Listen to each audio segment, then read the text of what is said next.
মাস্টারদাকে master বলা হবে sir? বাঙালি শুনবে যে মাস্টারদাকে মাস্টার বলা হচ্ছে স্যার? আমি স্যার এখানে উল্লেখ করতে চাই, বিজেপির এক এমপি সম্প্রতি তিনি বলেছেন জনগণ মন নাকি রাজা পঞ্চম জর্জের জন্য লেখা হয়েছিল। এর থেকে বড় অপমান কবিগুরুর হতে পারে না। আমাদের স্যার কোনো রাষ্ট্রভাষা নেই, আমাদের দেশের কোনো রাষ্ট্রভাষা নেই, সমস্ত ভাষারই সমান মর্যাদা থাকার কথা। কিন্তু বাংলাদেশের রাষ্ট্রভাষা রয়েছে, রবীন্দ্রনাথের ভাষা, বঙ্কিমের ভাষা, নজরুলের ভাষা, জীবনানন্দের ভাষা, আমাদের সবার ভাষা।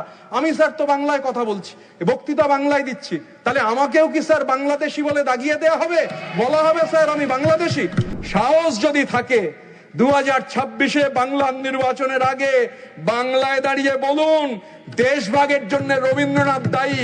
সাহস যদি থাকে দাঁড়িয়ে বলুন, আর তারপর নির্বাচন লড়ুন। 10 কোটি বাঙালি বুঝিয়ে দেবে বন্দে মাতরমের মানে কি।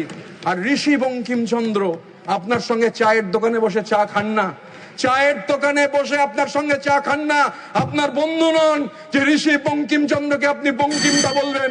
নিঃশর্ত ক্ষমা প্রার্থনা করুন। Sir, I will take half a second, I crave your indulgence. নিঃশর্ত ক্ষমা প্রার্থনা করুন। Subscribe to One India and never miss an update. Download the One India app now.